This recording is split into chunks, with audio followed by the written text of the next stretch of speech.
Keir here.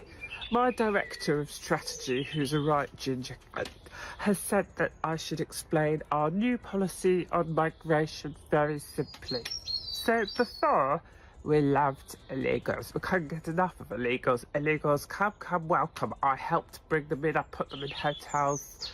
I also love a Rwandan. I love me a stubby Rwandan. In fact, I love all illegals because they are the ones that vote for us. Katie Hopkins just dropped a political nuke on Keir Starmer, and no one saw it coming. Forget the usual limp political jabs. This was a savage takedown that had wit, fire, and enough jaw-dropping moments to leave the whole political scene gasping. Think politics is dull? Think again. This clash was part stand-up special, part demolition derby, and Starmer was the car getting totaled. Strap in, because this roast redefines brutal. You're not ready for how hilariously devastating it gets. Comrades, my name is Keir Starmer, and I'm here to the foundations. When I became your Prime Minister, not only did I get new hair and glasses provided by a donor who now has full access to 10 Downing Street and my bedroom, we were promised three things. Number one, we would be fully costed and fully funded. We're so fully funded and fully costed, we're essentially just like Katie Price, or HS2, or the public sector in Argentina pre-Milei, depending on your sense of humour. In order to make the £22 billion hole in the budget even worse, we have spunked a whole bunch of cash at train drivers and junior doctors. This guarantees two things. Number one, they will vote Labour. Number two, nurses and teachers will be on strike again by the end of the week. Keir Starmer, somehow always looking like he just woke up in a stationery cupboard he didn't mean to enter, just got metaphorically drop-kicked by Katie Hopkins. And it wasn't subtle. Hopkins rolled into the arena like a one-woman wrecking crew with a mic and no filter. Her target? Starmer's carefully polished, painfully dull persona. The result? Picture a confused deer trying to read a bar graph. Panic. Chaos. Pure Keir. Do I think Starmer has seen Angela's Furburger? Oh no. I believe, personally, my personal opinion is that Keir Starmer's gay. He seems gay to me. My gaydar goes off, but in a bad way. Not a good gay, like a gay, like a Macron gay, a Trudeau gay, shady little bastard gay. So I would say Keir Starmer's gay. Yeah, that would be my personal opinion. And undoubtedly what will happen now is Channel 4 News, as happened this week, will be given advance warning in order to come with the West Midlands Police Force, because they're big supporters of mine. For the past year, Starmer's been on a mission to convince the UK he's not just a hologram built by PR consultants and nervous pollsters. He pledges loyalty to Brexit like it's a family heirloom, then turns around and edits trade policies like an intern fumbling through his first team meeting. And whenever he flashes what looks like a backbone, it turns out to be borrowed from a disgruntled Lib Dem with regrets. If you've already got Sainsbury's, why are you going back there? Second up, if you're a voice coach and you're going to have an affair, why would you choose Keir Starmer? Why would you make that your hill to die on? That's your entire professional reputation. I mean, sure, if it was like Richard E. Grant, or, Hugh Grant, or actually Grant Mitchell for that matter, somebody good at speaking, why would you end your professional days on a guy that sounds like he's breathing through a tube and doesn't have a nose? I mean, that's before we go into any of the other questions about why you'd want to have sex with a guy that dull. Enter Hopkins, cutting through Starmer's fog of vagueness like a GPS programmed by a stand-up comic on a caffeine bender. She took one look at Starmer's persona, a bureaucrat masquerading as a leader, and hit it with the force of a blunt reality check. What followed was less a critique and more a controlled explosion. His image melted like a wax figure under a heat lamp, revealing just how performative his leadership really is. Here's the thing here. I've had a thought that fixes a lot of your problems. So, you're looking to put boots on the ground in Ukraine, specifically Kyiv. I thought, why don't you get all the people that had a Ukraine flag on their social media profile? Obviously, they had to take down their NHS one and their LGBTQ one to put up the Ukraine one. But those people, and the people who took in a Ukrainian into their homes like a little pet, just for Christmas. The people that are like, oh yeah, we've got one. Yeah, we've got a Ukrainian family. Yeah. We've got a Ukrainian family. Yeah, because we're a better kind of person. Yeah, it's just who we are. while Keir's out here hosting pressers that feel like awkward family dinners. Everyone avoiding the Brexit talk. Katie's swinging verbal sledgehammers. She doesn't dance around his indecision. She steamrolls through it with precision, honed like a scathing TripAdvisor review for the Labour Party's leadership. 1 star. Would not recommend. Especially when his economic vision amounts to little more than hoping the economy improves out of sheer boredom. He talks about growth, like someone who thinks GDP stands for guessing dramatic policies. Keir Starmer now says he's the guy that's going to control our borders.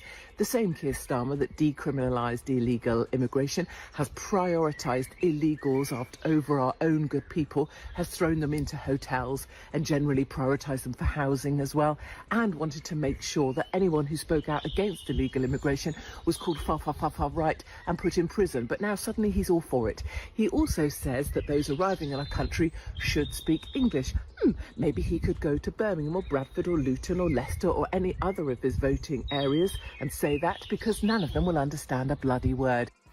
When it comes to immigration, Starmer plays hopscotch with his stance, trying to please everyone while satisfying no one. The result? A platform so beige it makes porridge look edgy. Hopkins, of course, pointed this out with all the subtlety of a brick through a window. Her take. Starmer's idea of border policy might as well be installing a revolving door, because at least then there'd be a clear position. Keir Starmer has been in Italy with Meloni. So you've got a left-wing, radical left-wing human rights guy over with what would be labelled as far-right Meloni in Italy. Now, I appreciate many of you will know much of this already, but it bears repeating at some level. Firstly, Meloni has been very successful at getting migrant numbers down. She's done that by, number one, hitting where they leave. So Tunisia, Egypt, Libya, she's making deals with those guys to stop the boats. Then there's his speaking style. Every time Starmer delivers a line, it's like listening to a slightly malfunctioning Alexa try to recite a press release.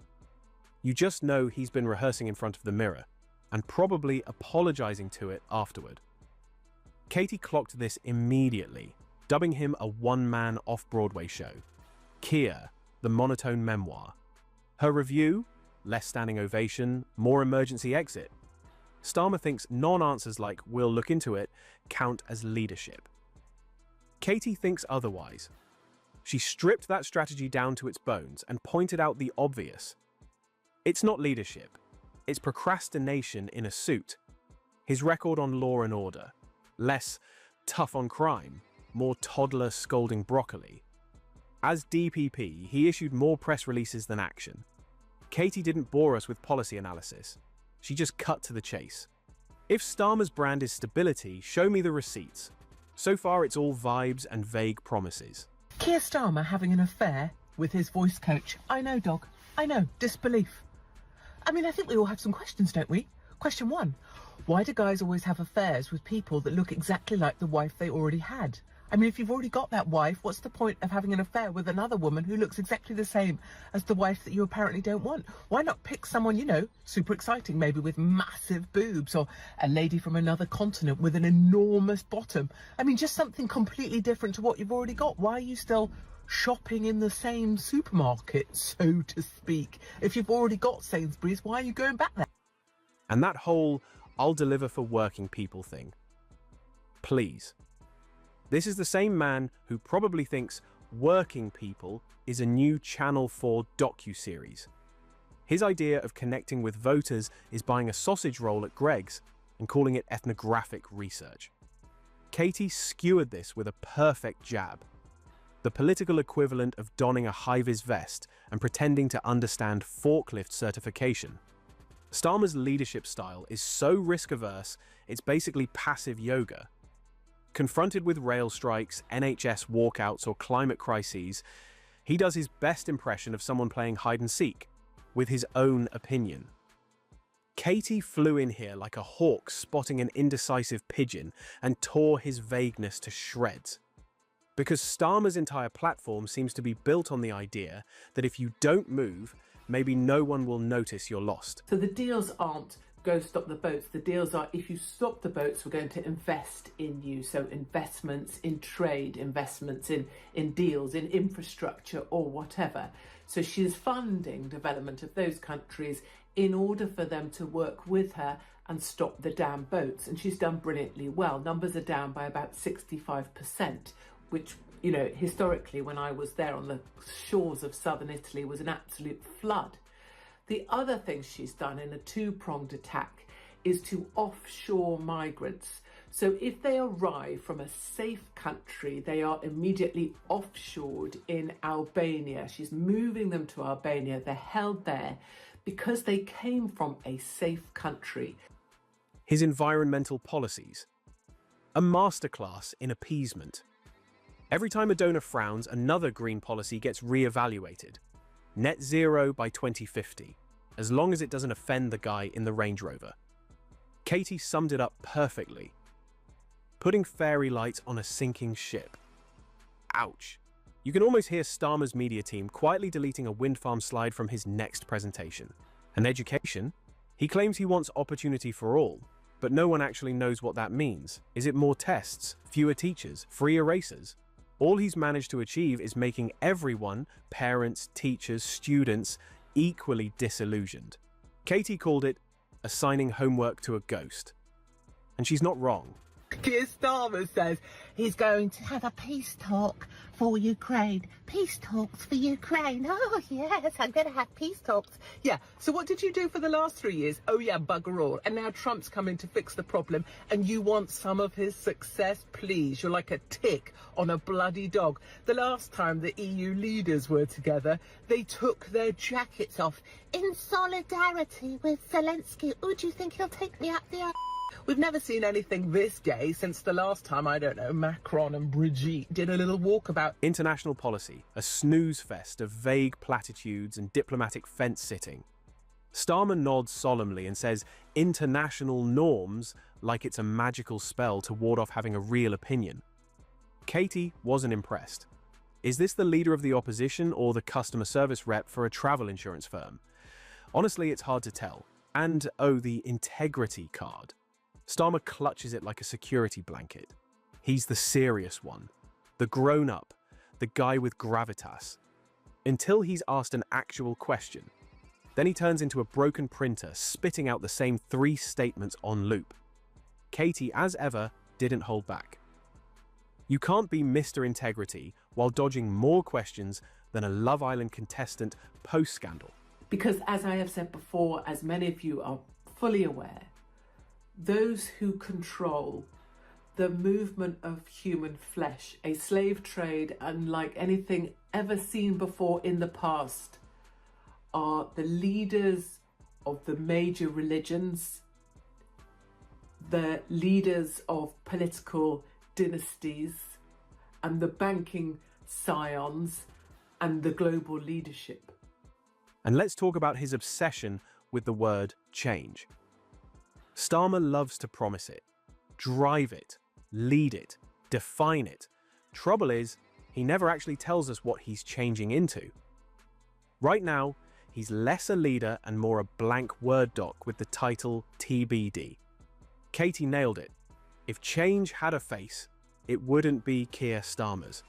It'd be someone who's at least blinked in the past decade.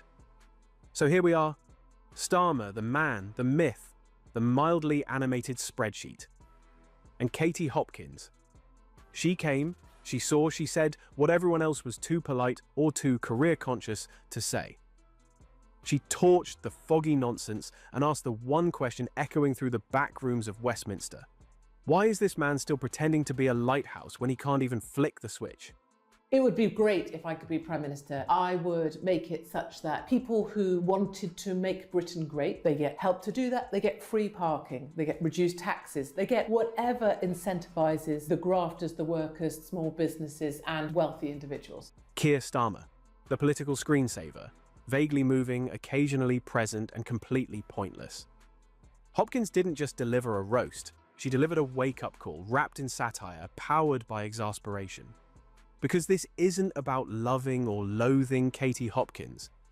It's about finally dragging the empty suit in the spotlight out of the shadows.